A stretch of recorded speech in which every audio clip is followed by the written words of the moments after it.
3, 2, 3, 2, beep, 2, 1. And we are rocking and rolling. What is up? Are you guys ready for another kicking live stream? Tonight on the Lair, we're going to be creating an adventure together. No, I should say that again. We're going to be continuing to create an adventure together because we never finished it. This is going to be part 6 of our collaborative Dungeons & Dragons 5th edition adventure creation stream. So part 6, we're getting very, very close. We have, I think, about we have 4 rooms yet to map out in this dungeon, and this thing will be done. And remember, when we get done, there's a link down in the description right now where you can download what we have completed already. And when we're done with this bad boy, the whole thing will be there available for everybody. So tonight, we might finish it. I am excited. If we don't finish it tonight, then for sure the next time, this thing will be done. We'll have to get like a package of forks and like poke this sucker up. So that is what the plan is for tonight. All right, so adventure creation, that's what we're doing. It's collaborative, right? So like contribute ideas and all that kind of stuff, because what I create on my own is usually not super interesting, so I'm relying upon you guys to give me ideas and stuff. So please throw comments. Please help drive the direction of this bad boy that we're doing here. Now, if you're catching this on the replay, there's a chance, we probably won't have any of that sort of thing. So if I do like a question and answer type of thing, sometimes we'll put like, quick links down below to all of the interesting questions and crap like that. But I will be answering impromptu questions, I suppose, as we go on tonight. So if you have if you have Dungeon Master questions, drop that bad boy down in the chat and we'll answer some crap too. Totally legit possibility for that. Let me see. 2 weeks from now is going to be our next live stream, almost assuredly. So 2 weeks Friday, blah blah blah blah. I think we're about ready to get into this sucker here, but let's see who we got rolling with us tonight. Sith Lord is in the house. Philip, Severn, Joel, what up, dude? Welcome. And so we got some peeps rolling with us tonight. Let's jump over to some stuff. We're going to recap the adventure. That's the first thing I want to do. Do not save that. I want to give you guys a quick recap of the adventure. First thing you should know about the adventure, for those of you who have been with us before, you probably know this, but if you are joining us new or catching this on the replay, then this is an adventure for level 3 characters. Level 3. So we're not going crazy. There are no liches. There are no mind flayers. Nothing crazy. Well, mind flayer. Nah, nothing crazy tonight. Level 3 adventures. All right, folks. So that's what we got going on. And the basic plot line, the basic storyline here is that we have a cult of worshippers of Orcus who are trying to bring back Orcus. That's the main idea. There's a necromancer, Malik Fargazer, who is leading them. We have some mind witnesses. We have an oblex in the dungeon as well. And that's the basic main idea. Again, if you go down to that download and you can open this junk up and you can read it for yourself if you're so inclined. So I think I recognize most of the people that are with us right now. So you might already know what's going on, which is cool. So there we go. Let me pop over to my other screen here. There we go. All right, rock and roll. So we got a whole bunch of crap. We got a bunch of stuff created already. So this is our map that we have been working on right here. What's up, Paul? How you doing, man? This is our map that we have been working on right now. You can see that we have the rooms. So the rooms that we don't have done yet are the T9, the living quarters, T10, which is the Shrine of Orcus, T11, which I'm envisioning that's where we're going to find the necromancer and some cronies, and T12, I don't know what's going to be in there. T12 is just kind of sitting in the middle of the dungeon. As far as a pathway through this dungeon, what I had been imagining, we have already got a puzzle system rigged up so that in order to get into T9, there's this like pegboard on the doors to T9, and you have to assemble the pegs in the order of the columns that are in T3, T4, and T5. And similar puzzle setup for the doors to T10. There's a pegboard, and you got to put the pegs in like the arrangement of the columns for T6, 7, and 8. And so we kind of have an order that the dungeon will kind of be traveled through by the players. And then I'm imagining they get through T9 and then T10, and then there'll be some mechanism by which they can open up T11 for like the boss fight. And then I'm almost envisioning that perhaps after like the boss fight, that's when they'll think that we killed the Necromancer, we killed the big bad boss. That's perhaps when T12 will open up to reveal something else that's nasty. And we have yet to place the Necromancer, who we're using the Mage stab block. We have yet to place the Mind Witness at all. And we have not put the Adult Ublex, or however you want to pronounce that, in the adventure yet either. And so we still have those key enemies to place. Most of the other enemies, like we have in our adventure, we have a bunch of creatures that we had brainstormed to put into this bad boy. And we've put most of them. We have not placed the ghouls yet. And we have not put the 3 things that I just mentioned. So we still got to put those guys in there. And so that's kind of where we're at with the adventure. And I think our next step, so just to recap the rooms, we have a library that has a Nothlik in it. There's a contemplation cell where they can actually find the spirit of the Necromancer, his wife, the spirit of the Necromancer's wife in this contemplation room. They can have a little social interaction with her, maybe get some helpful information. There's an undead workshop where like a former adventuring crew is going to rise from the dead and attack them. There's a torture chamber, and then we have a break room. I remember from our last stream, we had tons of fun designing T6. T6 was our break room. We had so much fun. It was just a big lounge with a break room and stuff in it. And like they're drinking coffee and stuff. We had this thing about it being a union mandated break. They're all on break and stuff like that, so they don't want to fight. So that was pretty fun when we were designing that bad boy. So there we go. I think we're on T9. So T9 is our living quarters. So I think the reason we had designated T9 as living quarters is that we had envisioned that there are a bunch of cultists in this little temple to Orcus. Formerly a temple to Torm, I believe we said. But there are a bunch of cultists in here, and so we were thinking they needed to have a place to live, to sleep, and have a bunk room and stuff like that. And so we were envisioning T9 could be that. So unless you guys got any better ideas, we could always do that. But I think that's what we had decided last time. But we need to populate it. We need to decide like what's going to be in T9. Now, obviously, we can put some cultists in there, and we have... Who are the cultists? Yeah, these are the cultists right here. Just your standard little cultist dude. So we can put some of those in there. The thing with the cultists, though, is that they're pretty weak and piddly. So if we could find something interesting to go with the cultists, would be awesome. So an interesting monster, if you guys want to start brainstorming some monsters in the chat. Because there's also, if you check this out right here, let me do a little zoomy here. If we're looking at T9, there's some zoom action. Nice. There's this main room here, and then some stairs that lead up to this door, and there's another room here. And so it's possible that these could be the main living quarters, and then there's something else nasty in this room. So, possibility. But I'm interested to see if you guys have any ideas for what we want to put in here. So, leaning on your creativity. We need like a monster idea generation. And I'm going to start thinking about how many cultists in here. Let's see what we got going on in the chat. Philip says, does the cult have a name? If it doesn't, what about Orcus Acolytes?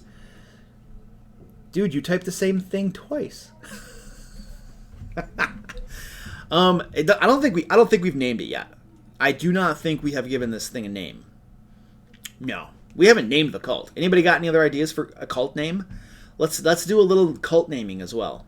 The name of the cult. And then I need a monster too. We need some sort of cool monster that fits in with this sort of theme that we have going on. So obviously we have undead. We've had a decent amount of undead so far. We could put some more in. I think didn't we use a vampiric mist? Yeah, we put a vampiric mist in one of the rooms. We have an ogre zombie in one of the rooms. We've used scarecrows, zombies, skeletons, crawling claws. So I want some variety. I don't want just the same exact thing. Wiggles, what up, dude? Good to see you. True Mate also in the house. What is going on, guys? Glad you could make us. We're trying to brainstorm. Philip has given us one suggestion for a name of the cult. And we also are trying to figure out what monster or creature or something cool we can put in this room right here. So these living quarters are going to have like probably some cultists in there, but I also would like to have something cool in this room here, something interesting for us. A cute little kitty cat? I mean, we could have some kitty cats. We could just have, I mean, there could be like several like house cats that are in T9. I mean, that's a total possibility. While you guys are thinking of some names down there and some monsters, I'm gonna start writing out a description of T9, the living quarters. So we'll do some fancy read aloud text for everybody. We get fancy around here. This room contains several sets of bunk beds, trunks, and wardrobes. There are 2 tables surrounded by chairs against one wall. All right, sweet. There we go. There's some basic read aloud text for us, and then we want to have some occupants. So occupants, the order of the Beholden, undead kitty cats. What is this going to be, a kitty cat night? Are we just gonna hop over to Google and look for cat pictures, and then take a big nasty mean cat and put it in our dungeon? Is that the plan? Animated torture equipment, stat block for animated sword. Yeah, we have a torture room. We could throw something in there. A cat that turns into something. Pokemon. No, we're not going there. Did you get that? Pokemon going there? Yeah, you got that. All right. The Order. Thomas Harding. What up, dude? The Order of the Looming Dread. I like that. That sounds cool. That has like a certain thing to it. It sounds. Order of the Orcus. All right. So current suggestions are Order of the Beholden and Order of the Looming Dread. I kind of like the way that sounds. The Looming Dread. You got to put like a little grit in there. The Looming Dread. I kind of like that. That's our lead horse right now. The lead horse. Mains. Ooh, Mains are demons. But Orcus is a demon. No, Orcus is the... Is he a demon? What the heck is Orcus? What the heck is Orcus? Mordenkainen's Tomb of Foes. You got to rescue us. I think he is. Is Orcus in here? I think Orcus is in Mordenkainen's Tomb of Foes, isn't he? Did they put Orcus in here? Yeah. Orcus is on page 153. We're creating an adventure around summoning Orcus, and I don't even know what Orcus is. Except for he's like some demon. Yeah, he's the demon prince of undeath. Known as the Bloodlord. So this is Orcus. Oh, come on. This is Orcus. So he's a demon. So he's definitely a demon. So would 100% make sense for there to be demons in the room. I totally agree. What if there was a portal? What if there is a portal in that room? Where's that room? What if there's a portal in this room that like demons just keep pouring out of unless they somehow seal it and stop the portal? Okay, I like that idea. That's good. So, what mechanism can they use to seal the portal? Here's some brainstorming. So if they open this door and there's a portal and some mains just kind of step out, and we could like every couple rounds we could like make a table to roll on to see what further demons come out to fight them, and they have to like close this portal. Now this is a level 3 adventure, guys, so gotta calm them down a little bit. We can't start throwing crazy stuff at them or they're just gonna die, but like level 3 appropriate demons. A main is a good one, right? Travis Hostiter. What up, dude? You're making them fight Orcus. Yeah, dude, they're gonna, if they don't stop this necromancer, they're fighting Orcus. And Orcus is what level is he? What's the CR on Orcus? 26. Yeah, he's just like squash, squash, squash. All right, guys, roll up new characters.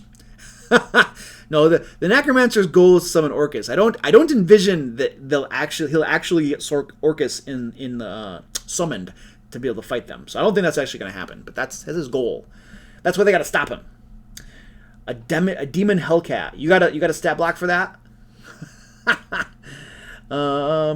So there's an idea. Could do the same with a wardrobe, table, etc. Use red dragon, wyvern, stab block, but change fire breath to splinter breath. It feels like that's some sort of turning into a bed. Dragon wyvern. Something about a. I must be missing that train of thought here.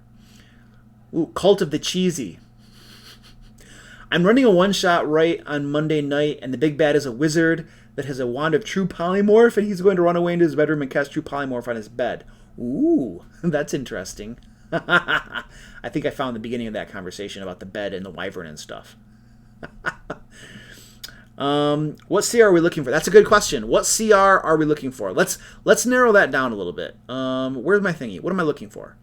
What am I looking for? Stand by. I gotta do some housekeeping. Where is this stupid thing? There it is. I found it. Woo! All right. So if we have, how many adventures again are we creating this for? I should know this. I've been working on this a long time. So we're creating it for 4 level 3 characters. All right. So 4 level 3 characters. I'm gonna do a little zoomy. There we go. 4 little. No, that'll probably work. So we're already going to put some cultists out there. The cultists are 25 XP. I mean, even if we have 6 cultists, that's easy. That's easy. So let's not even make them be 6. Let's make there be like 4 cultists in that room. I don't want it to be too hard. So let's just say, I know that I'm not answering your question quite yet. Let's say that for the occupants, there are 4 cultists in the main room. In area. All right, we gotta give this an area. Give me a text. Whoa, that's really big. I don't need it that big, dude. I'm gonna calm down around here. In area A, and I need red text. Can you give me some red font? Red font. It's not giving my font red. There we go. Oh shoot, I got the wrong typeface. Hold on. Segoi UI is my typeface. All right, we gotta get the right typeface, guys. Sorry, if I start doing different fonts all over this thing, I'm gonna freak out. There's Segoi. No, that's the wrong one. Where's Segoi? Segoi. I'm probably pronouncing that wrong. Some like typeface like person is gonna like bash me in the comments. How do you pronounce Segoi wrong? It's famous. All right, there we go. Is that bolded? I think I might have that bolded even. We're gonna bold it. Like, you guys are all like, dude, nobody cares about the font you're using, and nobody cares whether it's bolded. Let's make some monsters already. All right, cool. There, in area A. But we have area A clearly marked now, which I think is important. Alrighty then. In area A. Haha. Oh, wait. Oh, hold on. We got to do T9 area A. There we go. We got to give that a heading level. Heading level 2. Yeah, there we go. Perfect. Area A. Sweetness. So in this room, this room contains. Oh wait, I mean there are lots of pillars and stuff in there. This room contains a portal to the abyss. Yeah, the abyss. And demons are pouring out of it. It's horrible. It's terrifying. We haven't given you a CR. Somebody asked me for a CR. So let's find a CR for us, shall we? Flying Wrath. How's about you throw 7 beholders at the players? They should be fine. Yeah, you know, I just give them some healing potions and they should be fine. Dude. All right, guys, we're done. That's it. 7 beholders. We got this dungeon figured out. Or we could have something like that looks like beholders to freak the players out. And they're like, oh, Jesus, just give up and go home already. All right, so what kind of CR are we looking for? Let me see. I'm like 20 minutes to answer a question around here. It's like, jeez. What I'm looking for, what I really want to have here is a list of CRs. Where is my list of CRs? Okay, here we go. So if they're level 3, I mean, I think probably 1/2 to 1 is probably, that's I'm not even looking at the CR table. I'm looking at the wrong table. There we go. Let's do like 1/2. Let's do a CR of 1/2.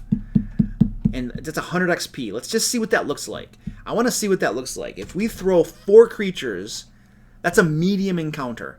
Yeah, that's not that bad. So let's start out at around 1/2. Let's find some demons that are around 1/2 or something. And then I'd also like to have, if we have a demon that is about a CR1, I think we could throw some CR1s at them. What was a CR1? A CR1 is worth 200 XP. So I'm just trying to get an idea of the difficulty that would be. Okay, 4 of those would be really tough. 2 of them would be doable. So if we're going for like CR 1/2 or 1 demons, I think is what we're looking for here.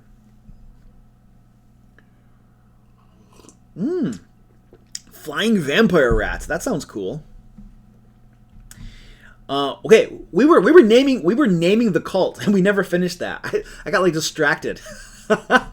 So we had some ideas. We had some cool ideas. Lots of ideas here. We had Order of the Looming Dread, Order of the Banana. Dolphus, what up, dude? Welcome to the stream. They will not be called Order of the Banana. Sorry.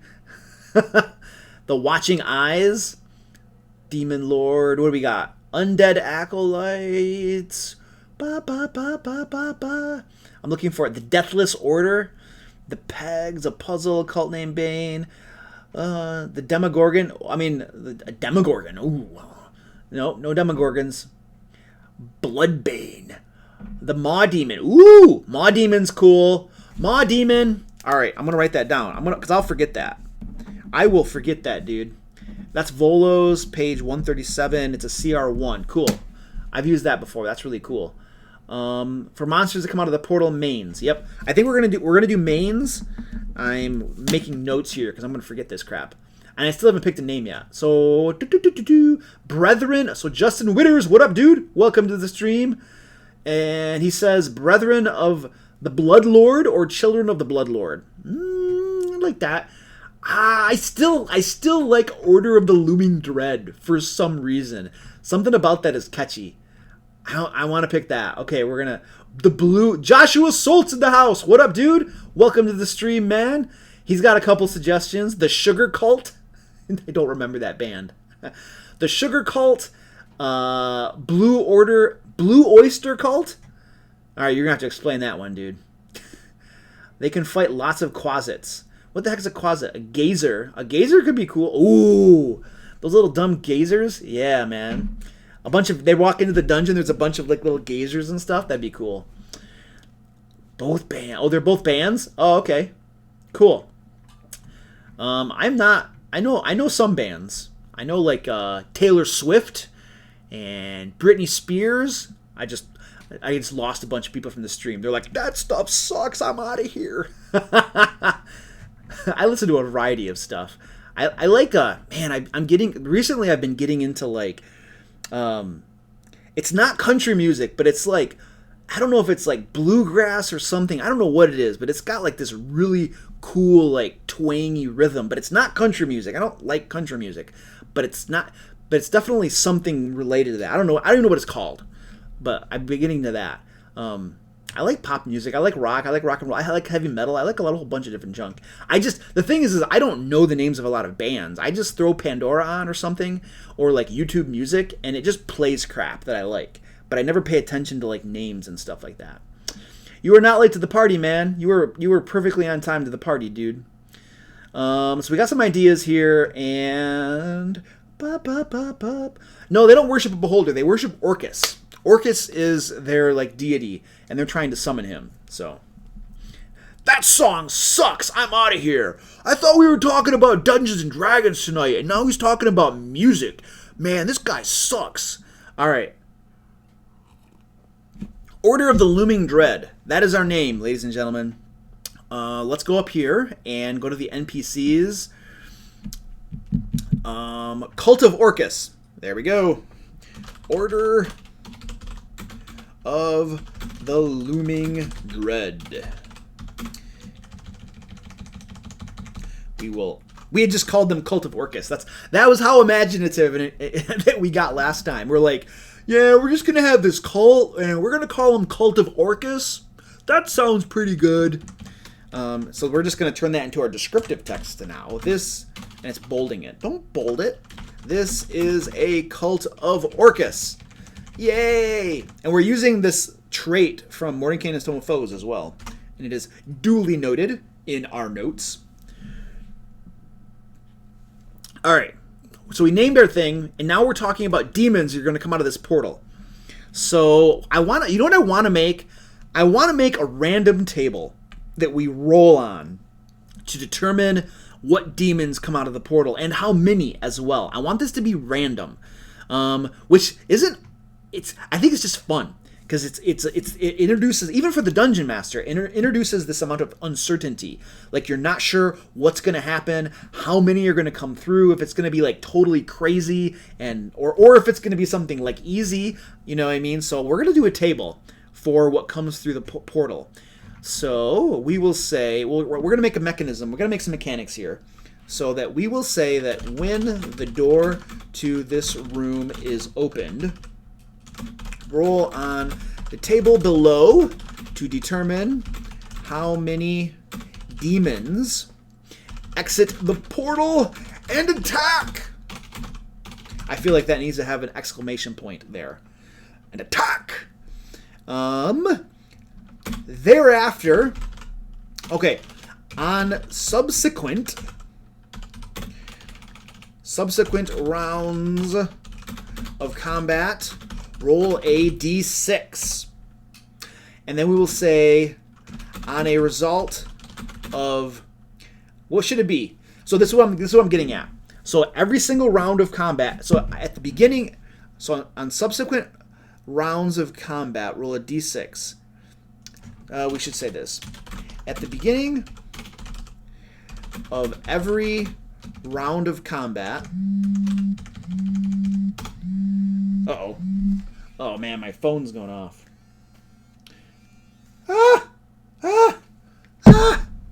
Alright, at the beginning of every round of combat, after the first, roll a d6. And then we're gonna, so basically what I'm getting at, what I'm trying to get at here, is that they're gonna roll a d6. I don't have my dice. I gotta get my dice. Hold on, sorry. I have clearly not prepared for my live. What the heck? There was a die already in here. Clearly not prepared for my live stream. There we go. Now I have dice. Not that I'm going to use them right now, but... So basically, here, this is my use of it. I'll use it as a prop. So basically what I want to do is, they're going to roll a d6 at the beginning of every round. And what the result of this is will determine if they're going to roll for more demons to enter the battle or not. Okay? So, maybe we can say on a 5 or a 6. Maybe let's start off, let's just punch some numbers and then we'll think it through to see if it seems reasonable or if it seems like underpowered or overpowered. We don't want to like have too many waves of demons that they can't beat that's going to just destroy them, because that won't be too much fun. So we want some uncertainty. On a result of a 5 or 6, more demons exit the portal and attack on the next round? No, on the same round. More demons exit the portal and attack on the same round. Consult the table below again to determine what the demons are. I don't know, something like that. That's probably too descriptive. We probably don't need that many instructions, but just in case somebody's like doesn't understand what we're trying to explain. Now let's make a table. Insert a table. All right. I should not sing. I should definitely not sing. Demon number. Oh, we're gonna need one more. We're gonna need another row. What should they roll? How many different? Hold on a second. Where did this go? I put the table in the wrong spot. That table does not go there. It does not go there. It's supposed to go down here. There we go.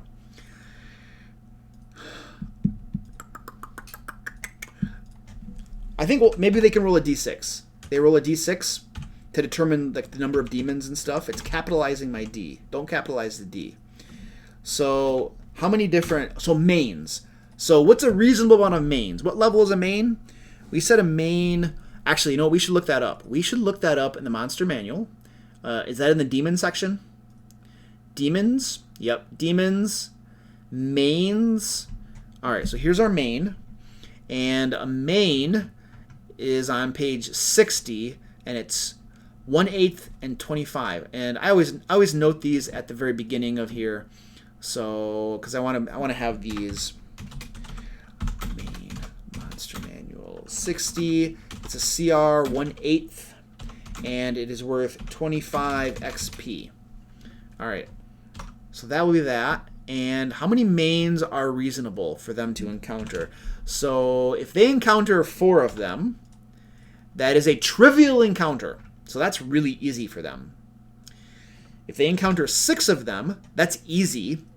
If they encounter 8 of them, it's still easy. And if they encounter 10 of them, it's medium. So I almost feel like there needs to be like a pretty high average. What if we roll 2d6? If we roll 2d6 mains, the average of a 2d6 is going to be like 7, right? Which is not very hard, right? But that'll be an easy wave. That'll be an easy first wave, and then more demons will come out after it. And so, and if they roll, you know, like I just rolled an 11 on that. So if it turns out there are 11 mains, we still have a medium encounter, which isn't like crazy deadly for them. But remember, we're going to have waves coming out. There's a chance every round that more demons will come out. So we gotta play it a little bit calm. 2d6 might be overkill, but it's only overkill if they happen to roll super high. So let's say 2d6 mains. Let's go back down here. Oh wait. Result. We don't need 2 columns. We can just say result. Yeah, I'm getting overkill with my columns. Got too many columns around here. 2d6 mains. Or maybe we should always have the mains come out first. Nah, we'll just do random. Whatever. So let's say that there's a pretty high probability that the mains will come out. So on a roll of a 1 to a 3 on the d6, we're going to have a bunch of mains come out. Normal. There we go. Cool. And we got to find something for a 4 through a 5, and then something for a 6. So I need 2 other demons. And I think we'd already called out the Maw Demon. So we will add him to that. We need one more idea for a demon. Something that's kind of high level and nasty.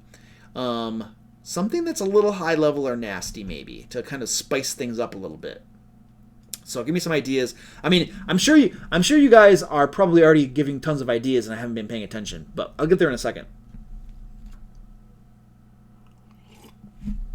All right, so we had said Maw Demons. So let's get those. Those are in Volos, page 137. Let's go. Let's take a trip over to Volos for a brief moment. Maw Demon. Yeah. You see, the alphabet is hard for me. D apparently comes between the letters G and L. Here's the Maw Demon. Dong dong. Maw Demon. The Maw Demon just looks cool too. Look at this bad boy. That's pretty sweet. All right, the Maw Demon. It is challenge. It's 200 XP. All right, so let's write him down. We got to write this dude down. So he goes into our creature section. He is a level 1. See how I'm like ordering them all by level. Look at me, all organized. Maw Demon. Volo's Guide to Monsters. What page was that on? 137. CR 1. 200 XP. Boom. We don't need the highlighting. Goodbye. Thank you, sir. And then we'll go back down to here.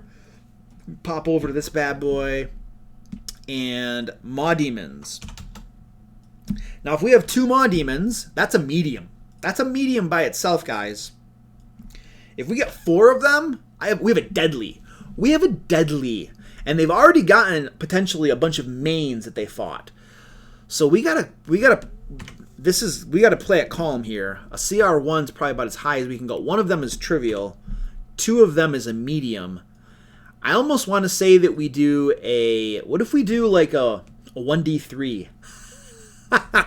What if there are 3 of them? That's hard. 3 of them is hard. I don't want to throw too much stuff at the guys because they could get toasted by waves of demons. I don't want them to die to like waves of demons. I mean, part of me does, but the other part of me wants to give them a fighting chance. So what if we just do 1 or 2 of them? Let's just say 2 of them. 1 or 2 should be the option. So let's make it a 1d2. We're going to say that it's 1d2. Whoops. 1d2 Maw Demons.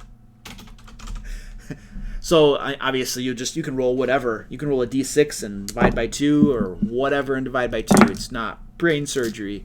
I just like using that 1d2 because like, where's the d2? All right. A Dretch. Ooh, a Dretch. That's a good idea, dude. I like a Dretch. Wiggles says just have 1 enter. They're probably still fighting other stuff. That's a possibility. It's definitely a possibility. They could still be fighting the mains. Well, here's the thing. Remember, we're going to roll... So on the first round, monsters are going to come out. And then every round after that, we're going to roll a d6. So on a 5 or 6, what is that? Is that a 40% chance? That's a 40% chance something else is going to come out. Is my math right? Somebody double check me. My math is probably not right.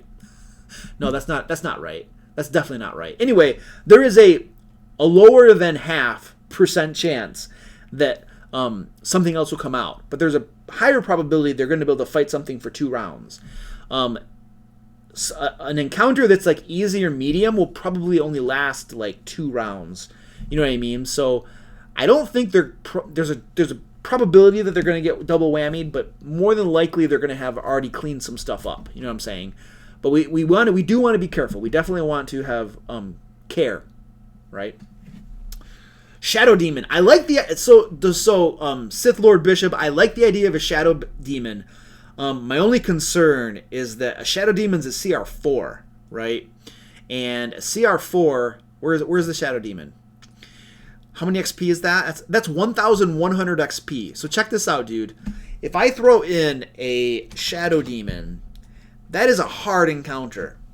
And if they're already fighting other stuff, that becomes deadly fast. And for level 3s, this is a group of level 3s. So their hit points are probably going to be in the range of 20-ish, maybe, right? And we roll out with a Shadow Demon, okay, that can hit you for, look at this.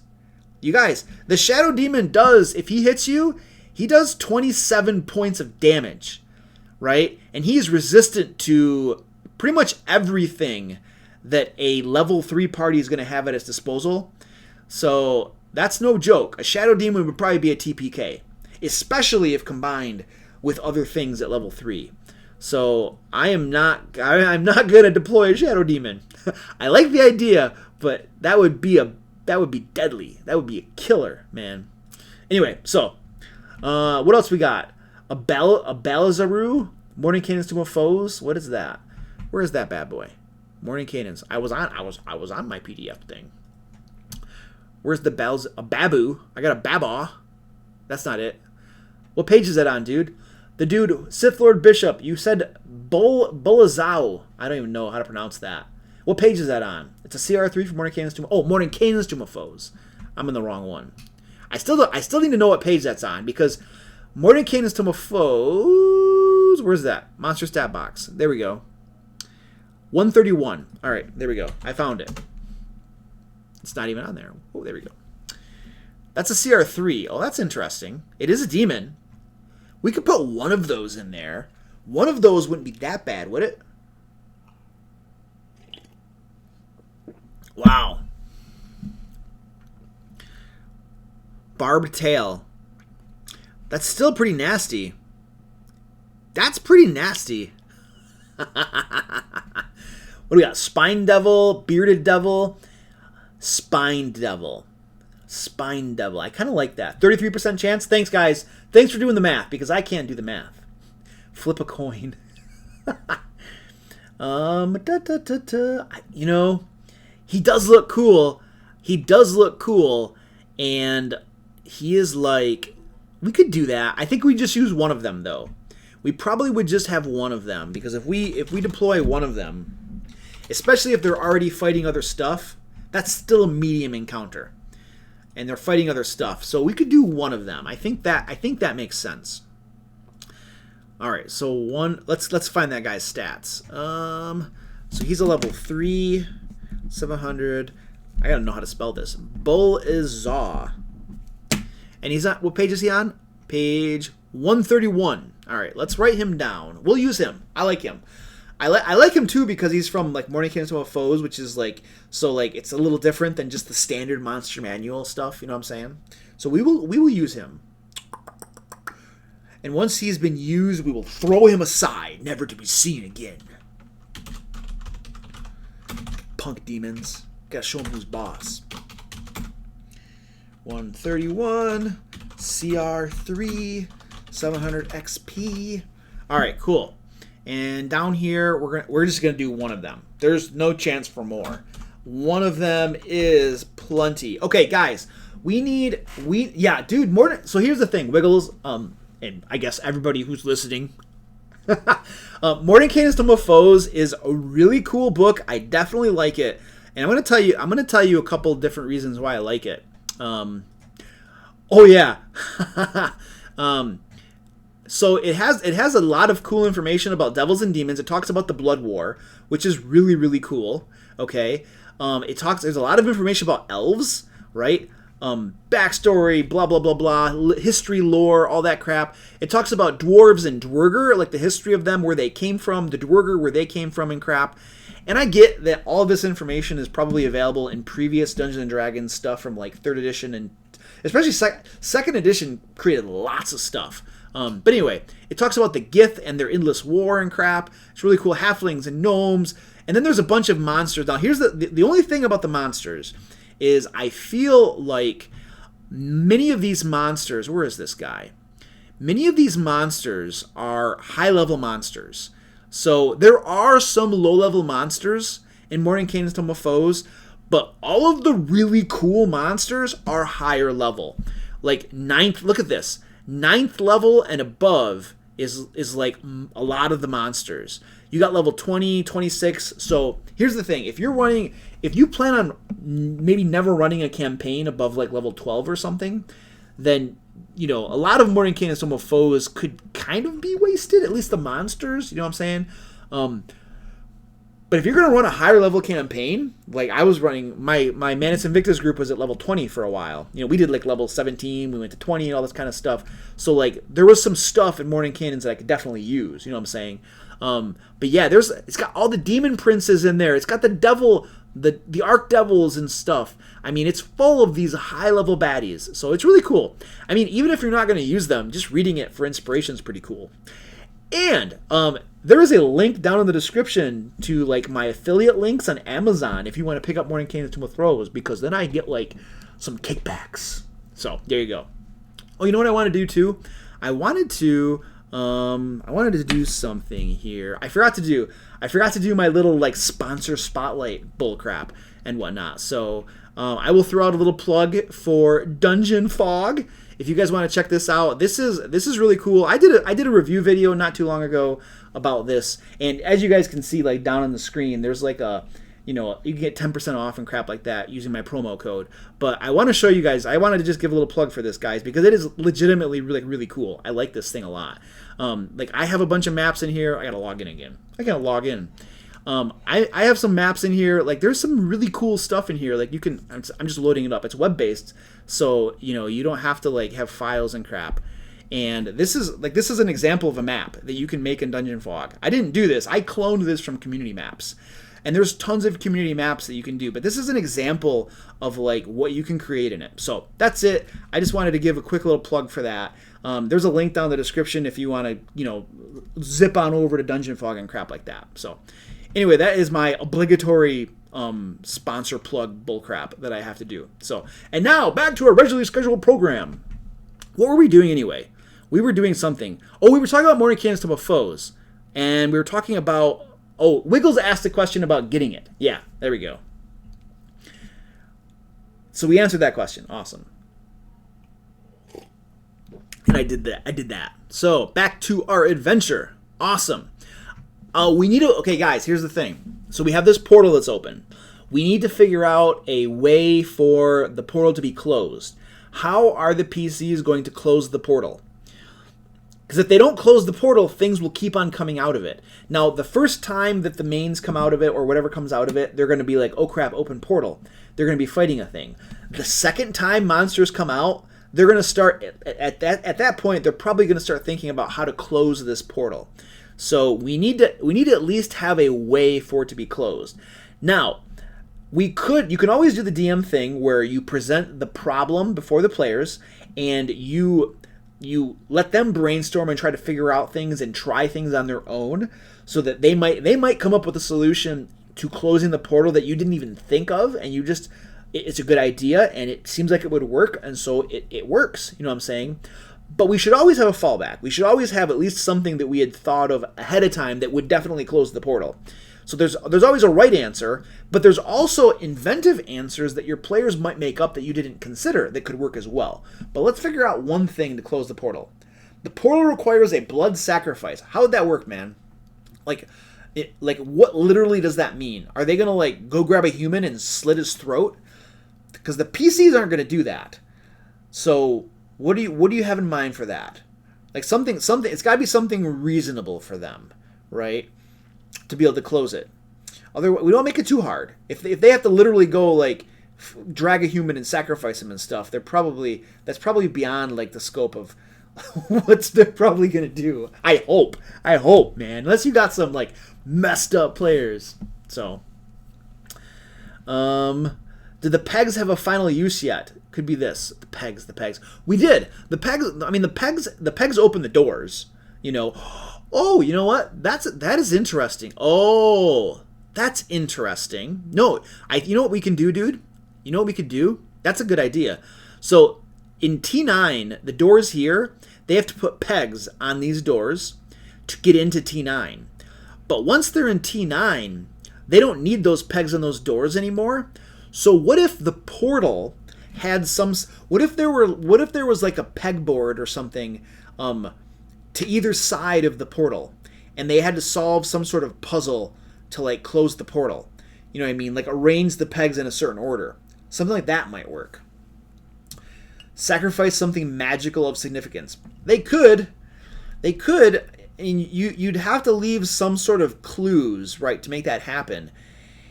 And then what player is gonna sacrifice a magical item too, So I'm almost leaning toward the peg idea. Making a couple pegboards to either side of the portal. Yeah, I mean, you guys are welcome to build a dungeon that has them sacrifice magic items, but I'm not going to make my players sacrifice a magic item to be able to stop the portal. I don't think they would do it. I wouldn't do it. There's no way I would do it. I sat out, and there was a game that I was in recently that there was a city that we had to go in to finish the quest, and I had a magical item, and the city had this rule where you can't enter the city with the magic item, and they wanted to take the magic item, and I was like, no, you're not taking my magic item. I literally sat outside the city, and probably for an hour or more in game, I was doing nothing because I refused to give up magic item. I was more willing to sit outside the city and not participate in the game session than to give my magic item over on the chance that it would get stolen or taken away from me.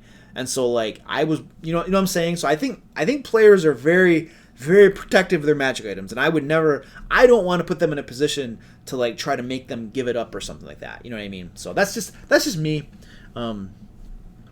Okay, so Josh has got some more ideas here. Make it a blood offering, like a stone chalice that appears to be decoration, but if filled with blood, it nullifies the portal.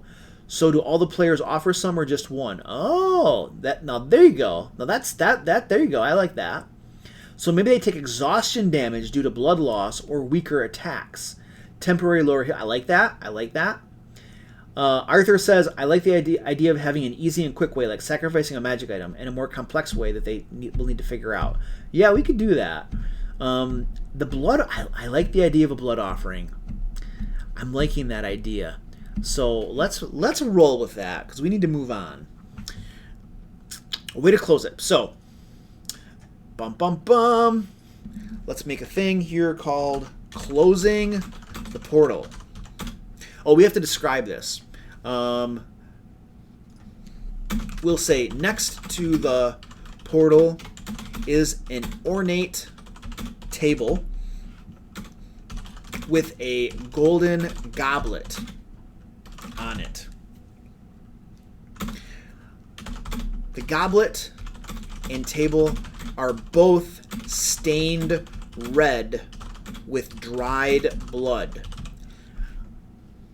Here, and there's a reason I'm writing that descriptive text, because we need to give the players clues as to how they can close this portal. So if their demons are coming out of it and they notice there's a table next to it with a goblet on it with dried blood, they might think maybe we have to put blood in it. Because think, if the cultists were closing it themselves, they would be doing the same thing. They'd be putting blood in it.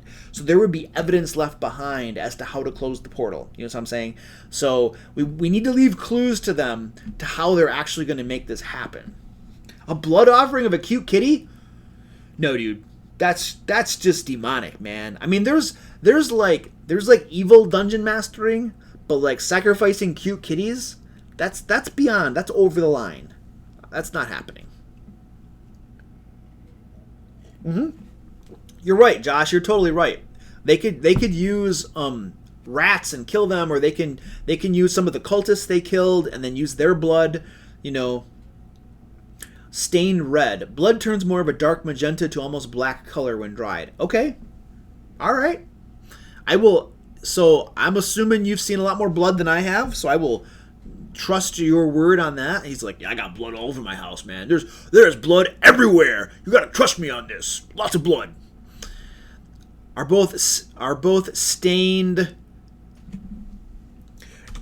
deep magenta with dried blood. All right, awesome. I love it. And this needs to be like read aloud text.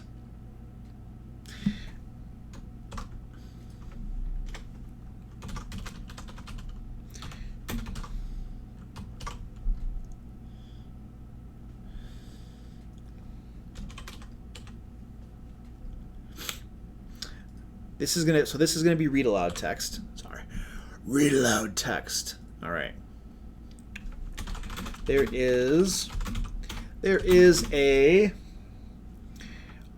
purple magical portal open in the room. Through it, you can see hordes of demonic creatures in some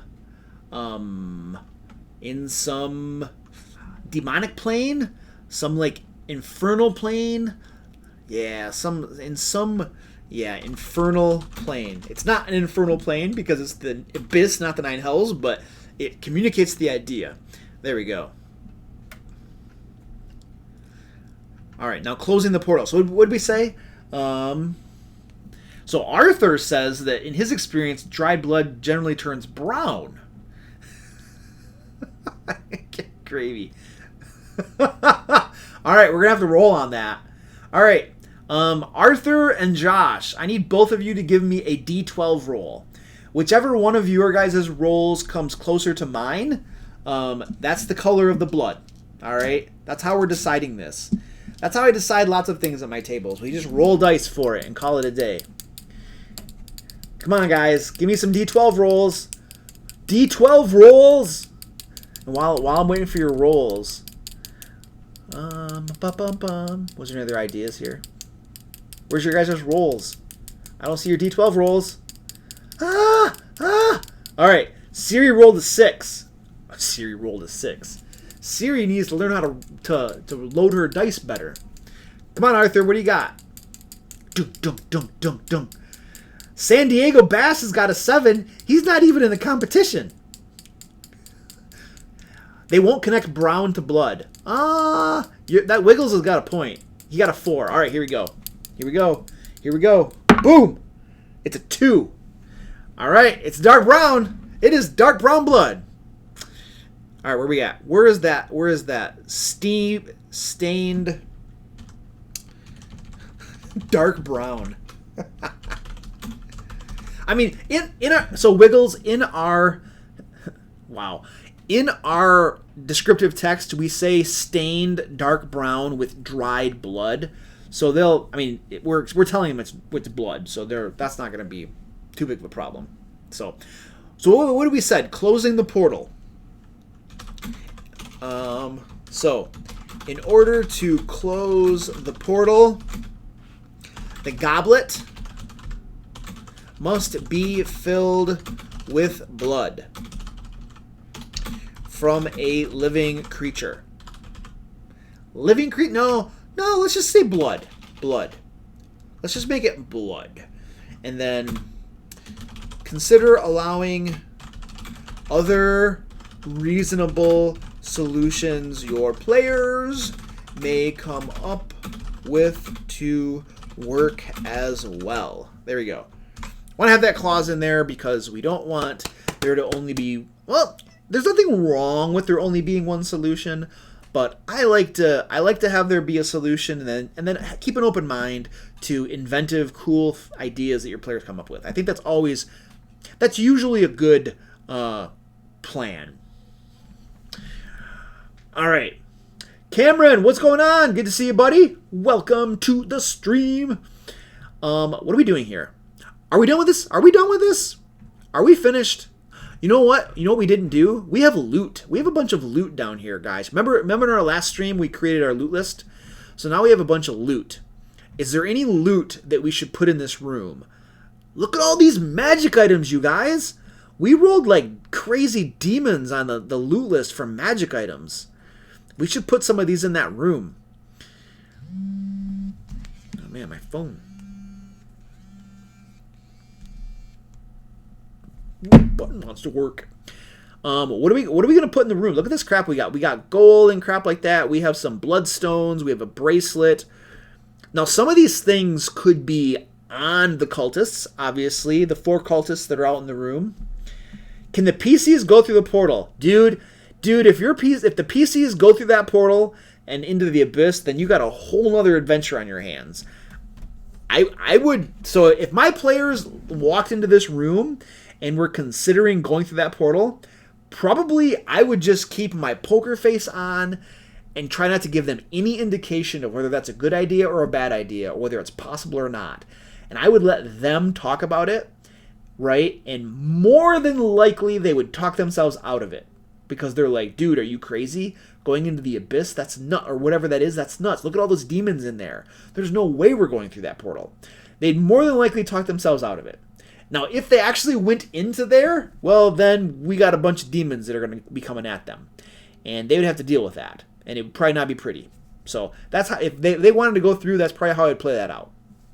I wouldn't tell them no. I would just let them consider the possibility that that's not a good idea.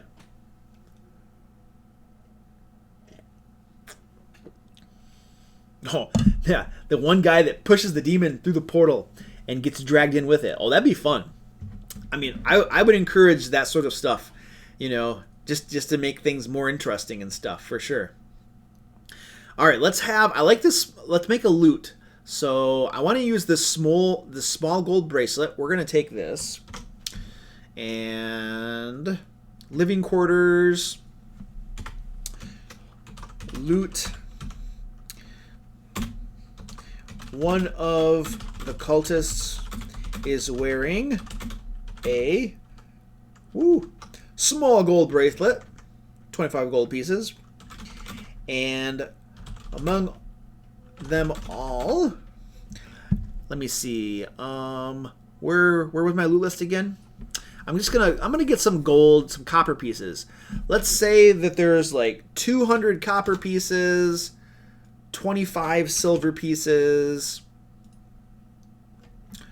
Dun dun dun. 200 copper pieces, 25 silver pieces, and let's just say 10 gold pieces. Let's do 10 gold pieces. So basically, this is kind of how I do my loot, you guys. I roll on my loot list, and I just put it all in one big block right here. And then what I like to do is, as I'm creating the adventure, I will distribute the loot over the rooms. In this case, we created a lot of the adventure ahead of time. Or we created a lot of the rooms first, and then later on we rolled for our loot list. And so we might also go back through and distribute the loot over the different rooms, which I think might make sense, because we actually have a lot of magic items, and we probably don't want these all to be like in the boss room, in like the chest at the end of the quest, you know. So we could probably go back through and throw some of these loot in the rooms too. Let me see. Let's see here. What other things can we put in the living quarters? Maybe, you know, there is a. We said there were cabinets in here. There are wardrobes. There are trunks. So you know what we should do? We should. I'm looking at the wrong thing. We should take something and put it in a wardrobe. Boots of elven kind. I almost feel like one of the cultists would be wearing the boots of elven kind. Yeah, let's put that on one of the cultists, because they're not going to have magical boots in the closet. They'd probably be wearing the things, you know? And woo! One of the cultists is wearing boots of elven kind. Alright, anything else on our loot list that we can put up there? What about this dust of dryness? We could put that somewhere. That could be like in a wardrobe or something. One of the chests. One of the trunks could have that in there.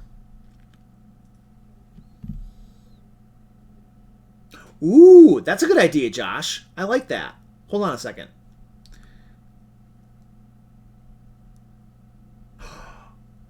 Oh, that's a good idea. So Josh has a good idea. Sith, I like your idea too. Can dispel magic close it? We actually, hold on a second. We actually have a spell scroll called Lesser Restoration. Let's change that to dispel magic. And let's place that spell scroll out here in the living quarters. So here's the idea, you guys. If they loot the living quarters first, they'll find this spell scroll of Dispel Magic, and they might be able to use it to close the portal. I think Dispel Magic would work. Why not? So let's put that out here where they could find it. Let's do something. Let's call the trunks and wardrobes. These mostly contain mundane items such as clothing and personal effects. However, one trunk contains a spell scroll, Dispel Magic. There we go. Bam! So they could find that. Now what I'm also going to do is closing the portal. Dispel Magic. Cast on the portal. Will also close it. Because at level 3, the players aren't going to have Dispel Magic, I don't think. I think Dispel Magic is a 3rd level spell, so they're not going to have that yet.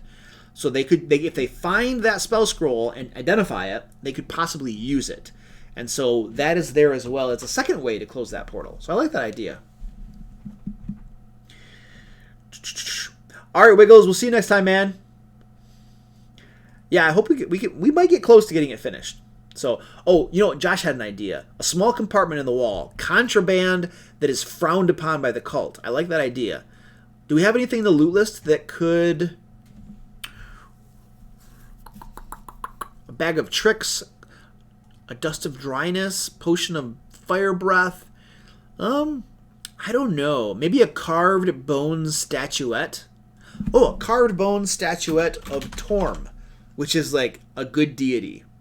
So we could put that in a secret compartment in the wall. Or what I mean, what, so if these are cultists of Orcus, what other thing could a holy symbol of Bahamut? Okay, we could do that. That's probably a better idea than a statuette. I like that. What other things? What other things would be contraband for cultists of Orcus?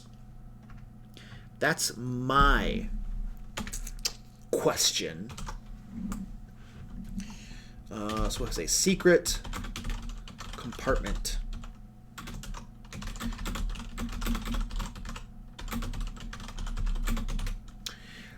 And then it will be like a DC, let's say it's a DC 13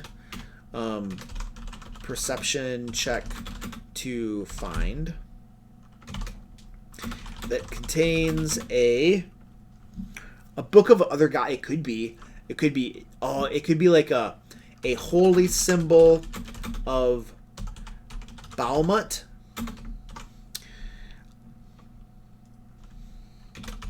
Worth 25 gold pieces. Woo! Woo! And it could be a prayer book. It could be a prayer book too. And a prayer book of Bahamut. I don't even know how to pronounce that. Bahamut. And let's make that worth like 10 gold pieces. Something like that. There we go. So one of your cultists wasn't exactly faithful to the order, I suppose. All right, awesome. There we go. I like that. That's good. I think we're done with that room, guys. We should move on to another room. We have, what I want to look at now is the Shrine of Orcus. What is going to be in here? Now, we need to get the mage. So I imagine the mage is going to be in T11 with some appropriate minions. But we need to put in T10 the Shrine of Orcus. It's going to be either the Mind Witness or the Oblex, because we need to get those creatures in this dungeon. The Mind Witness and the Oblex.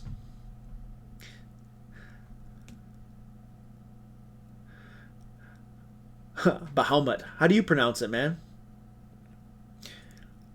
Bahamut. ¿Cómo se dice Bahamut? And a little dab of blasphemy. Yeah. a little dab of blasphemy.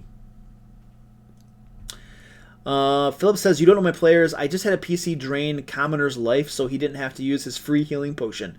Now he has been captured by 4 guards and he's now going to hang. Yep, there you go. That's the way that works. Do evil stuff, get in trouble, man. Nice.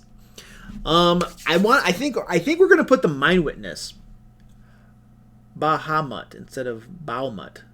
Yeah, I mean, I think it's probably, I would probably say Bahamut. There we go. I think we got it. Bahamut. That's probably how I would say it if I actually thought about it and it wasn't just like blah, blah, blah, like slurring my words and stuff. You know what I'm saying? So the Mind Witness goes in here. What level is the Mind Witness? We need to put the Mind Witness. And what kinds of items are going to be in a Shrine of Orcus?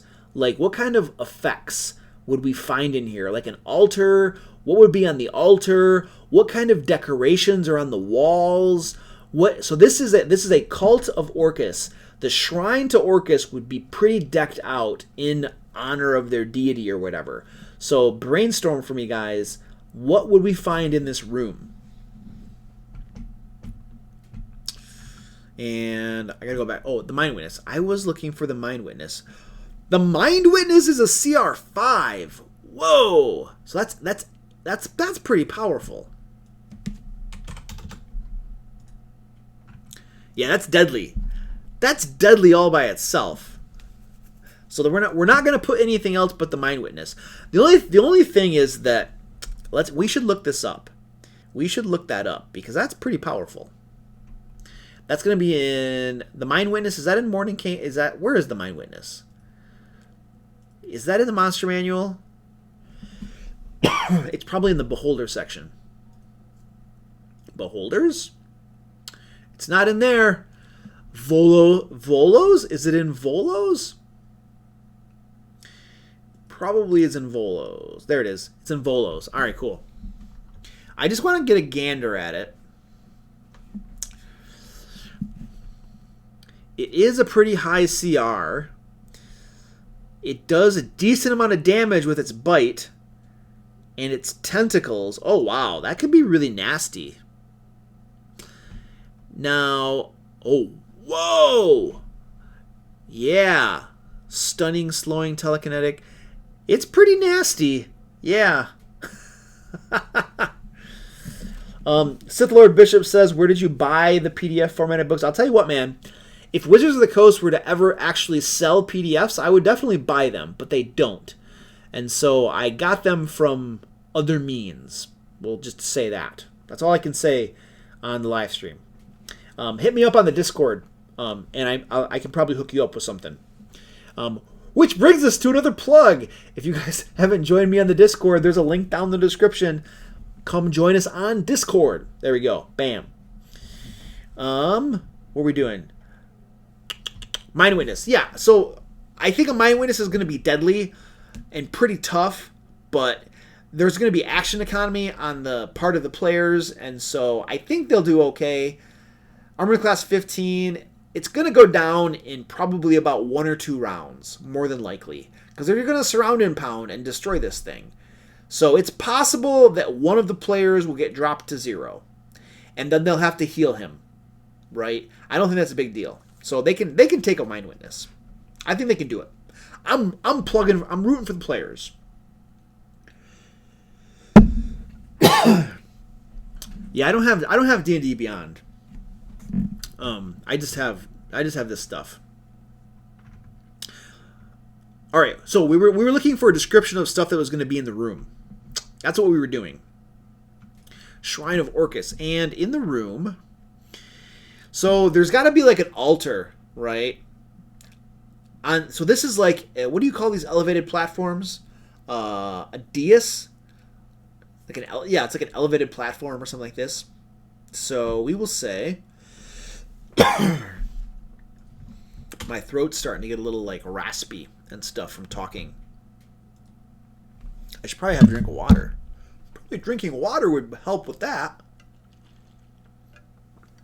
That's a good idea. So what did we say? Shrine of Orcus.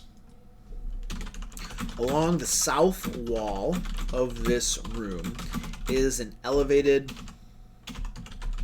platform containing an altar. What's on the altar? What's on the altar? Books made of skin and a candle made of the fat of their enemies. That's awesome. Containing an altar. On the altar are dozens of burning candles. Containing we should call it's a wax covered altar. On the altar are dozens of burning candles. Where would the books be? So, standing along another wall is a bookcase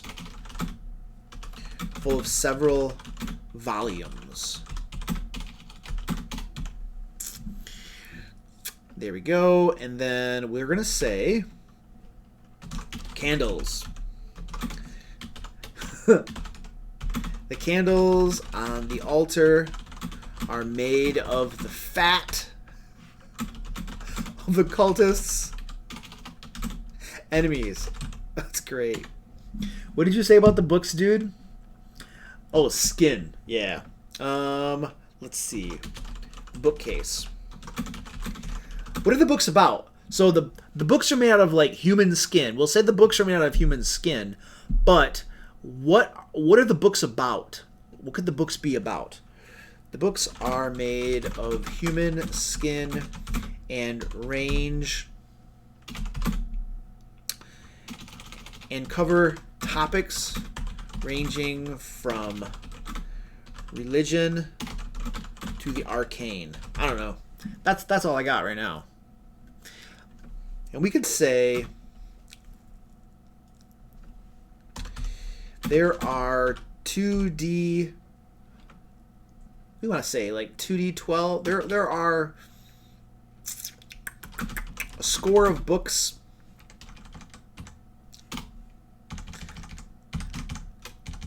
made of human skin and covering topics ranging from religion to the arcane.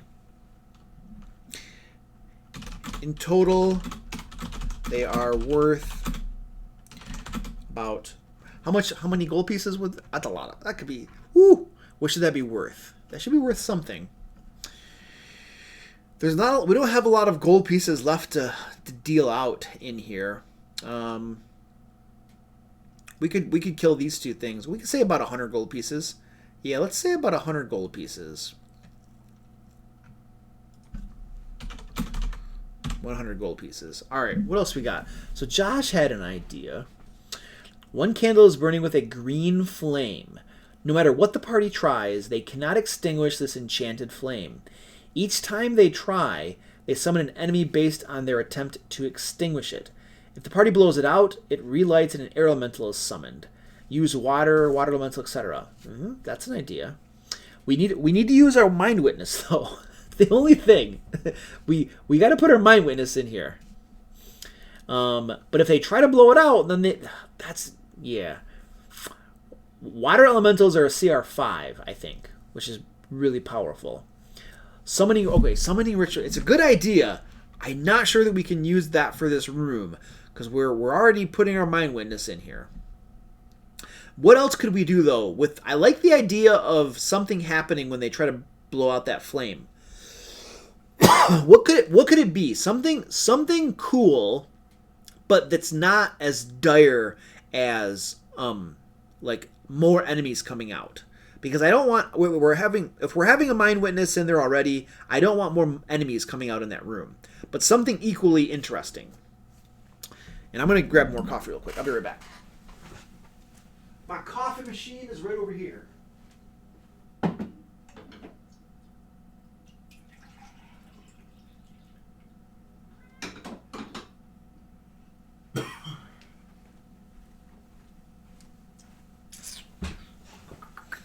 There we go. Coffee. Okay. So Sith Lord Bishop says maybe blowing out the green flames through other means can get rid of the mind witness. The flame represents the life of the mind witness. It remains at 1 hit point until the flame is put out. Okay, cool. I like it. Good idea. Yes, it needs to be difficult to put out. How do we put it out? How do we put the flame out? Ideas. We need ideas. My cat's down here. Guapo. Guapo es muy guapo. Por eso lo llamamos guapo. He's down here. I'm petting my cat. Petting my cat on the live stream, ladies and gentlemen. That's what we're doing here. He's going crazy. All right. What we got? What was I doing? Oh, some dude had left. So Cameron had some ideas for what are Pratt books? Cameron, you said summoning ritual instructions, Pratt books, and divining books. I like those ideas. I don't know what a Pratt book is, though. Can you let me know? Either that's a typo or it's something that I just am not educated about.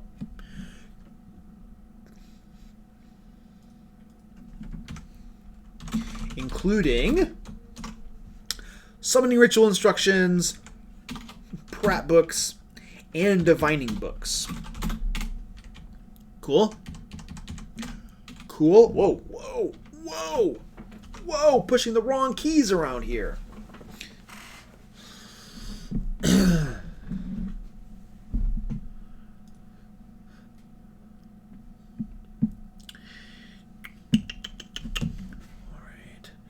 All right, I'm trying to follow your guys' chat here. There are several green ones in far areas of the room. Yep, they have to focus on fighting as well as the candle. More blood to put them out. Not necessarily a new enemy. Something. What puts the flames of the candle out? How do they put the flames of the candle out? It could just be putting blood on it. That's a possibility. If they try to put out the flame, they see Orcus destroying our world. Prayer books. Oh, okay, prayer books. That makes more sense.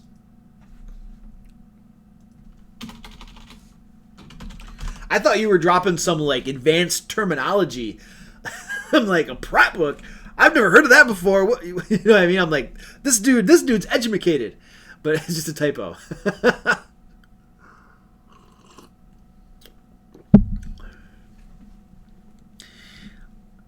Philip says to put out the flame, they need to cast a spell from the books. Yeah, I mean, logistically, they're gonna like have to root through the books. They're gonna have to find a spell. It's gonna have to occur to them to cast the spell. They're gonna have to cast it. In the meantime, that mind witness is laying waste to them. Because remember, this thing is nasty. It can drop, if it hits them, it can drop 1 PC per round. It does enough damage. So we can't make it too difficult. Otherwise, they're gonna get toasted by this thing. If there weren't like such a grave like life and death struggle, then I would go with something more complex like that. What do we say? Blood. Just blood puts it out? Blood puts it out. I think I see more people saying blood puts it out. So there we go. One of the candles. Wait, hold on a second. Let's not do that. Are dozens of burning candles. One of which burns with an eerie green flame. I can't spell eerie. I cannot spell eerie. There we go. Got it. One of which burns with an eerie green flame. All right, and we have to have an occupant.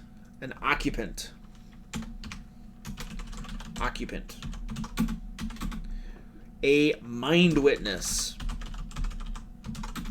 Guards the altar of Orcus in this room. And attacks anyone not wearing paraphernalia. I'm going to butcher the spelling of this word. Paraphernalia. I don't even know how to pronounce it. Paraphernalia of cultists of Orcus. I got to stop using words one, don't know how to pronounce the word. Two, don't know how to spell the word. I know it exists, though. Just... Oh, I got it. Paraphernalia. I don't know. I was a writing major, not a speech major, I guess.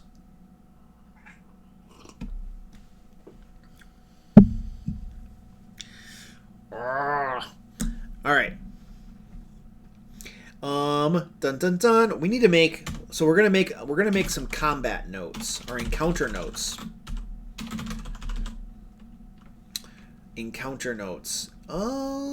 No. Let's write it right here.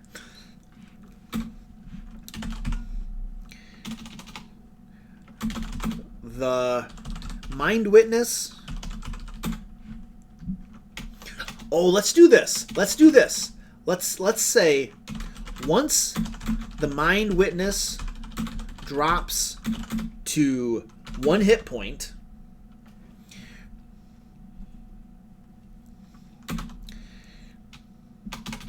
No, once the mind witness drops to 0, when the mind witness When the Mind Witness drops to 0 hit points, it doesn't die, and the green flamed candle begins to burn even brighter. And that is a clue to the players that something is going on, that this Mind Witness is not dying, and that this candle has something to do with it. And then we will say the Mind Witness can only be killed if the green flamed candle is extinguished. And then we're going to say the candle can only be extinguished by pouring a bit of blood over it. There we go. My only concern, you guys, is what if they don't think to put blood over it? You know? And then, like, the Mind Witness just slaughters all of them. Cameron, that is a killer typo.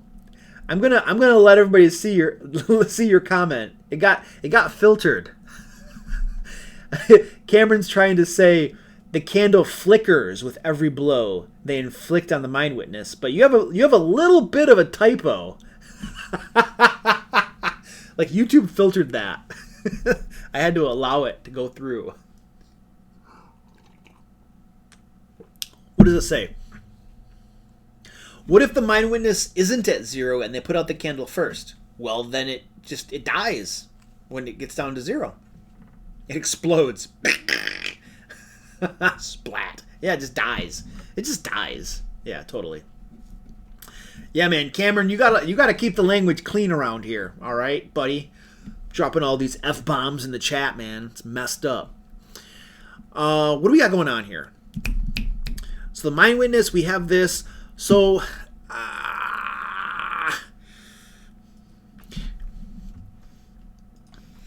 we will say that every time the Mind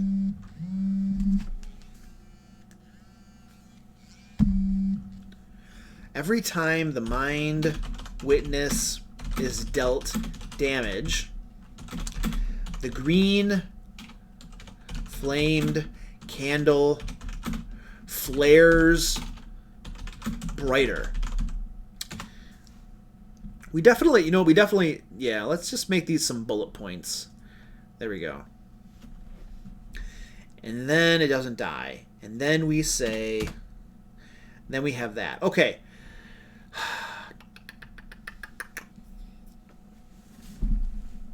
You can make it more subtle and have the candle holder and table have drops of the same color.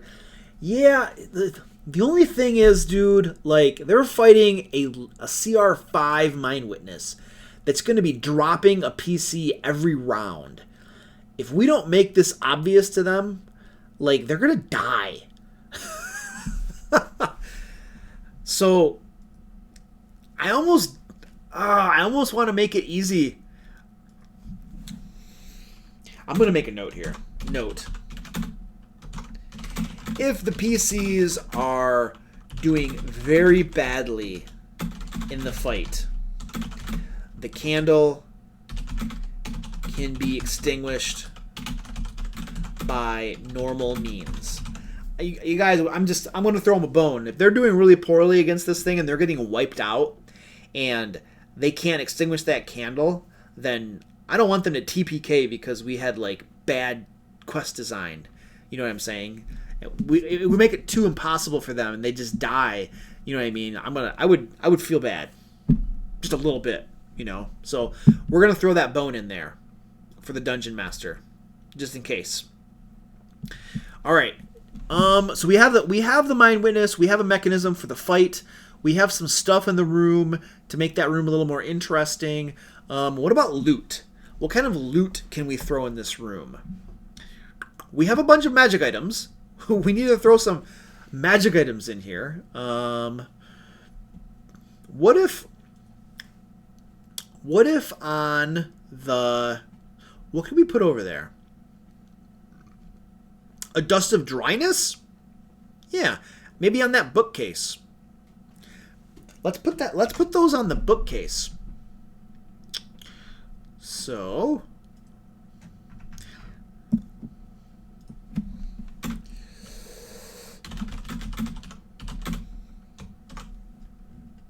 There's also a dust of dryness and a potion of fire breath on one of the shelves. There we go. Bam. That's done. Sithler Bishop says maybe make the candle grow bigger every time the Mind Witness is hit to make it obvious sooner. Yeah. Yep. I like that idea. Every time the Mind Witness is dealt damage, the green flamed candle flares brighter, growing in intensity as the monster is more and more wounded. There we go. Like it. Cool. Yeah, if it gets bigger, it takes up more attention. Exactly. And obviously that mechanic is definitely dependent upon the Dungeon Master to describe that happening, right? If he doesn't describe it happening, obviously they're not going to know about it. Every mechanic in the game is dependent upon the Dungeon Master describing it, I suppose. So, all right, are we done with this room? Is that everything? Have we beat this room to death enough? I think we have. I think we're good. Whoa. All right, where are we at? We are at... Where is our map? We're at T... Whoa. Uh-oh. Uh-oh. I think we're at T11, guys. T11 is the Necromancer's quarters. Ugh. So we have, like, you guys can see here, we have a bunch of rooms here. I'm trying to imagine how this would be set up. Like, you guys can see that we have staircases, like, leading up to the top of this right here, right? We want to have our mage. Now, hold on. What's the level of the mage? It's a CR6. It's a CR6, which is pretty powerful. You know what I want to do? I want to see what kind of spells a mage has access to. Gotta scroll through some stuff so I can find my mage. Obviously went too far. Alright, so a mage. This is our necromancer. This is what we're gonna be using for our necromancer. Cone of Cold. Oh my gosh. Ice Storm. How much damage does Cone of Cold do? I'm gonna look this up here on my spellbook. My spellbook app on my phone, which is so much easier to find spells with than the book. A Cone of Cold does 8d8 damage, so that's going to be an average of like 20-some damage. Ooh, that's nasty. This Necromancer could just wipe the PCs out. Like, he has Fireball, too. He has Fireball. He could drop a Fireball on the PCs. These are level 3 PCs. They're going to get toasted by this dude. Is there anything else we could use? Like, we're starting to get into crazy territory, guys. This is a level 3 adventure. If we throw a mage at them, and the mage drops a Cone of Cold, or he drops a Fireball on them, they're done. They're just going to get killed, all of them. Boom. They go down. I don't want that to happen. I mean, the goal of creating an adventure is to challenge your players, make your players have fun overcoming the challenge and stuff like that. If we just waste them all with a Fireball or a Cone of Cold, then there was no fun in that. That's just the DM saying, "Look at me, I can kill you," as if he couldn't do that anyway. Custom, yeah, time for a custom enemy. Sounds like it. It sounds like it. What if we did this? What if we used the mage, but we changed the spells that he had available so they weren't as bad? You know what I mean? What CR am I looking for? Well, if we had a CR3 mage type, then we could have a couple minions go with him. Because here's the thing. A magic user all by himself sucks as a bad guy. Because he's going to get surrounded and pounded pretty fast. You know what I mean? He could just get picked off and die. Look at him. Look at him. He's got 40 hit points. Armor class of 15. He's going to die in like a round once they start attacking him. You know? So what we really need are at least a couple like frontline melee types to go along with him. To make sure he has at least a little survivability. You know what I'm saying? So a CR3 would be great. If we could get something around a CR3. We could even do something like pick a normal creature or normal like NPC type and then just give him some spells that he could cast as well. What other... The problem is I don't know if there's any... What about Volos? Does Volos have any NPCs? An apprentice wizard probably sucks. We need something like... Oh, yeah, that sucks. He has cantrips. He's like some cantrips. What if our big bad necromancer was like a wussy guy and just couldn't cast anything? Change the spell and cap the spell level at 3. Yeah, I think that's the easiest way to do it. I actually don't mind the mage's like armor class and his hit points. I think those are fine. I think the biggest thing is his spell selection. I think that's what we would have to do. So let's start making some notes about this. T11. It's going to be the necromancer's quarters. Oh, how do the doors to this open? Oh, we need to figure out a way for the doors to open as well. So, what's the name of our necromancer? Malik Fargazer.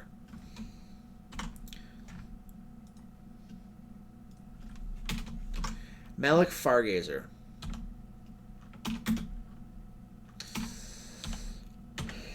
We're going to have to make some notes on this dude. Use the mage stat block with the below changes.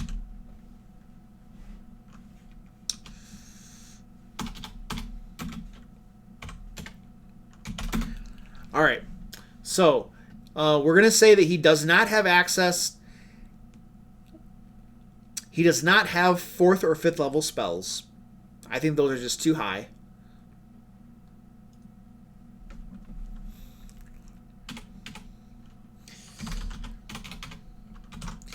He has... Yeah. He does not have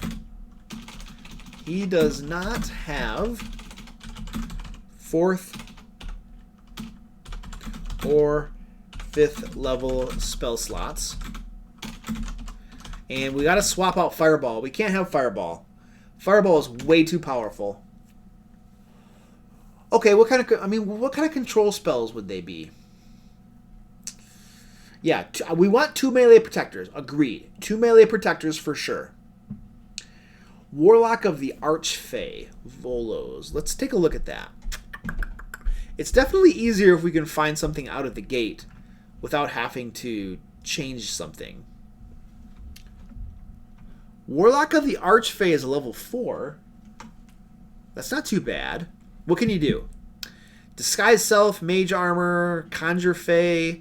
He can do Hold Monster, Misty Step, Phantasmal Force, Dominate Beast, Seeming, Sleep Blink.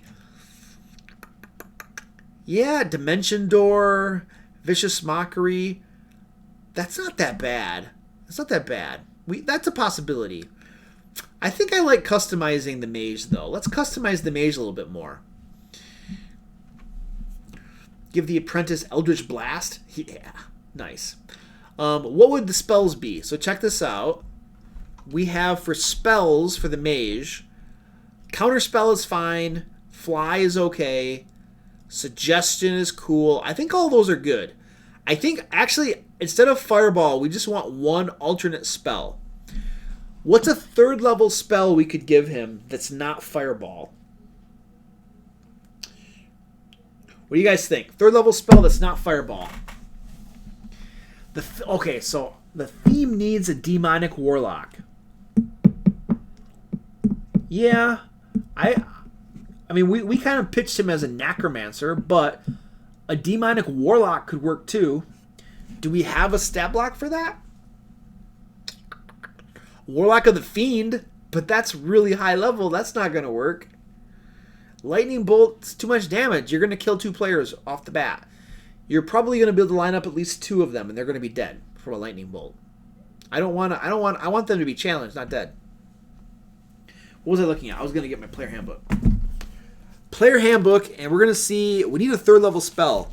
I want it to be like, let's think of a utility spell, not like a kill you quickly spell.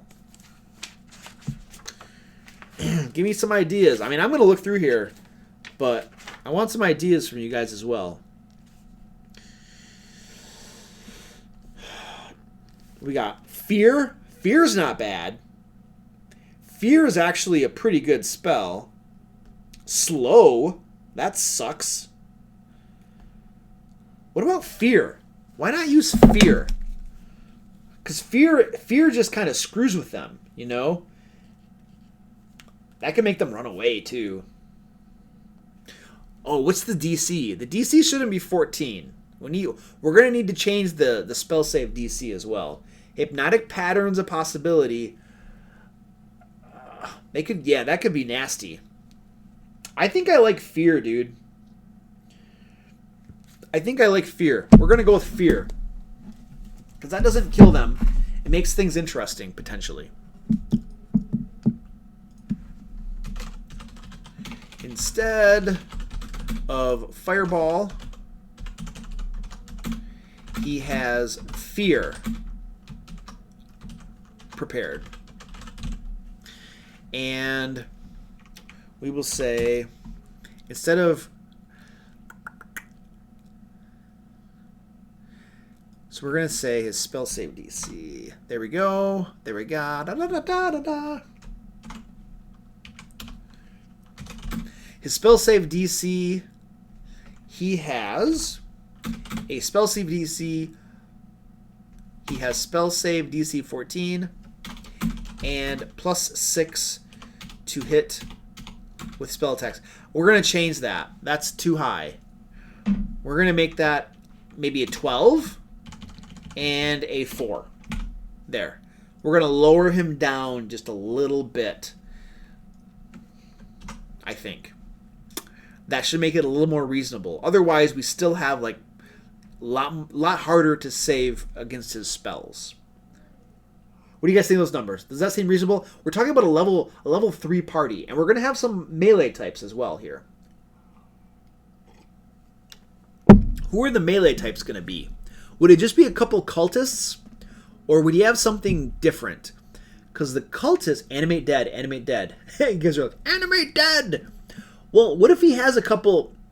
What if he has a couple undead monsters in the room with him? What kind of undead monsters could we have in the room with him? I think that makes the most sense, right? If we're finally confronting the necromancer, the high priestess or whatever of Orcus, he's gonna have a couple undead goons in the room with him. Yeah, skeletons are pretty low CR. So we've done skeletons, we've done zombies. You know what we haven't done? We haven't done ghouls. Ghouls are really powerful. Ghouls are like they're like CR1, 200 XP. That might be too powerful. We need something that's about a half of a CR. Like a 1/2 CR or a 1/4. A zombie is a 1/4. They could be some type of demonic servants. I agree, Arthur. They could be demonic servants.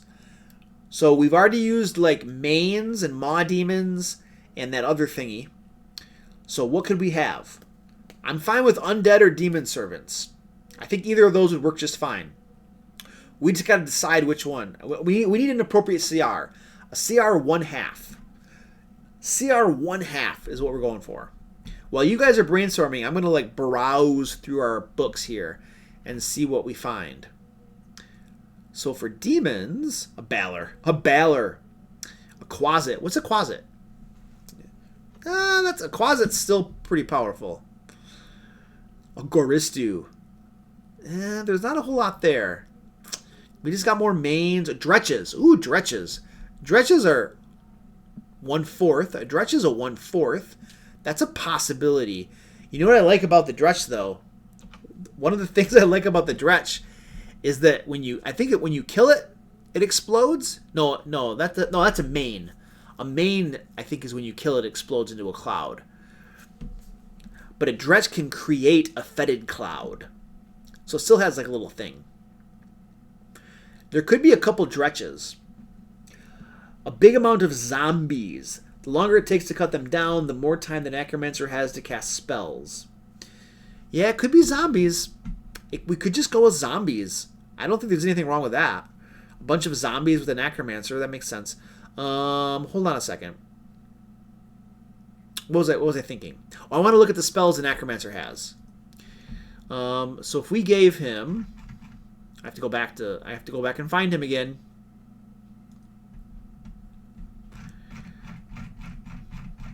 Let's see what spells. I want to see what spells he has. Firebolt. I want to see what damaging spells he has.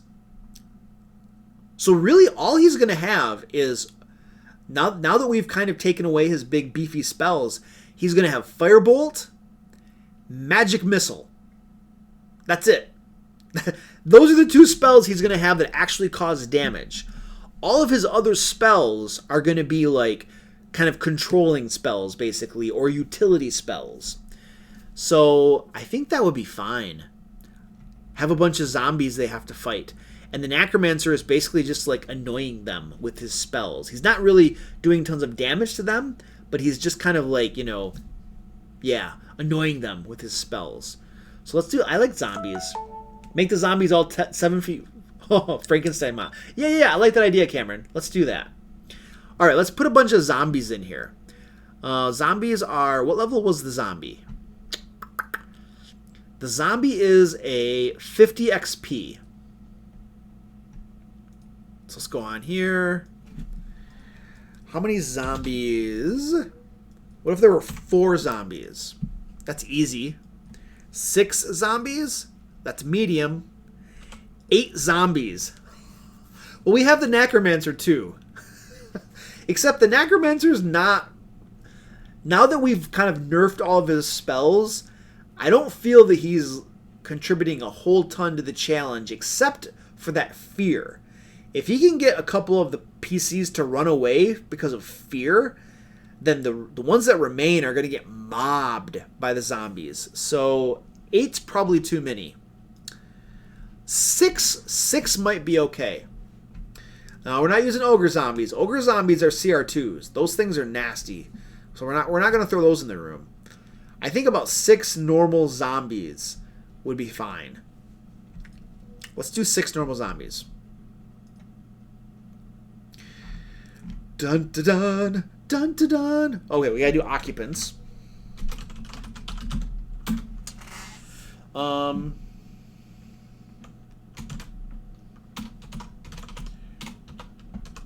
Malik Fargazer and 6 zombies are in the room. Nice. Yeah, Sith Lord Bishop, you're just like, put some ogre zombies in there. Let's make this interesting. Make them fight for their lives. I think they will be. With the Necromancer and the 6 zombies, they're going to be fighting for their lives. So I think this room, we need to do a descriptive thing. I'm going to do some read aloud text. At the top of this chamber contains 2 flights. Oh, while I'm writing this out, you know what I want you guys to do if you'll help me out? If you would be so kind, there are these rooms up here. You see these rooms that are adjacent. So what I'm imagining is up here where I have the T11 written, there's going to be like a throne up there, and that's where the necromancer is sitting. And then there are these... Oh, wait a second. Wait! I got a better idea. So what if this is totally empty? There's nothing in this room at all. It's mostly empty. There might be some tapestries to Orcus or something. But the heroes come in here, and then basically they'll open one of these doors, and these rooms are full of zombies, right? And then the zombies come out and start attacking them. And then the necromancer could be in one of these smaller rooms or something like that. Maybe we do that, except that he needs living quarters. One of these needs to be a room. So maybe we don't do that. Maybe we just have there be a throne up here. Yeah, let's have there just be a throne up here, and the zombies are kind of in the front. So they're kind of like blocking the PCs from getting up to him on his throne. Yeah, I think that sounds better. But let me know what you think should be in these 2 rooms that we have to either side here. Well, while I'm typing this out, the chamber contains 2 flights of stairs that lead up to an elevated area.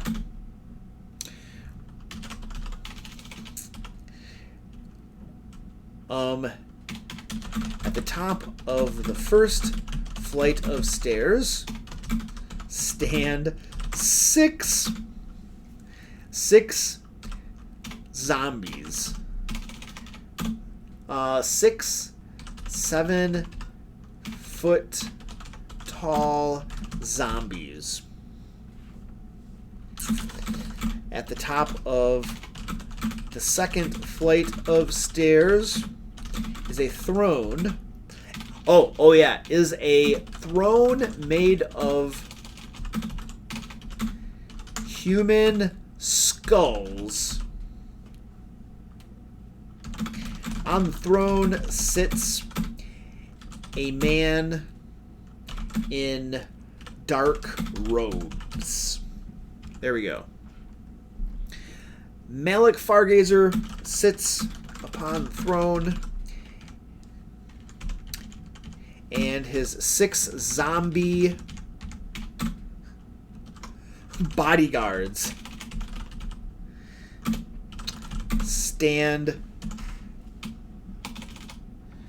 are there as well. There we go. Whatever. It's not super eloquent, but it is getting the job done. Sits upon the throne, his 6 zombie bodyguards are there as well. Awesome. So that's a basic description. We have those guys there. We need to. You know what we need to have? We need to have like, see below for stat block information. I want to have some notes for role-playing Malik Fargazer. We need to create some notes about that. I want to have something for that. So I'm gonna put this in. I don't think we're gonna get to this tonight. We're close to 10, and I'm tired and stuff, and I'm running out of steam. So we're about ready to wrap this up and call it a day. But I do want to place some notes for role-playing Malik, because they're going to come into this room, and we have the necromancer, and we have a bunch of zombies, and presumably there's going to be some sort of conversation here. Maybe Malik has like a request of them or something. I don't know, some way that this could be resolved without conflict. I don't think that's going to happen. I think there's going to be a fight here. But if we could put something story-ish in here to make this more interesting than just a big fight, then that would be good too. So, but I think we're going to probably do that next time. And so I'm just putting a note here that we want to have that. So, question is, how big is each square on this map? Each square is it's a 10-foot. I don't know. How big is each square? 10 feet. I think it's 10 feet. Usually it's 10 feet each square. That seems really, really big. But I think it is. I think each square is 10 feet. Yeah. Each square is 10 feet. Yep. Which makes sense then. You can get 6 zombies there and a throne up there. That's not that big of a problem.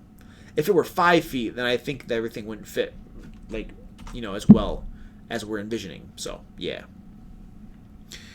All right, so we got that. We got the basic information for our boss battle, but we got some more fleshing out to do on this.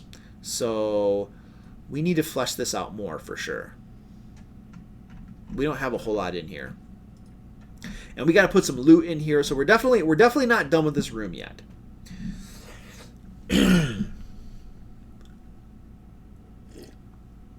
All right, guys, I think we're at a stopping point for tonight. I'm gassed out. I'm tired.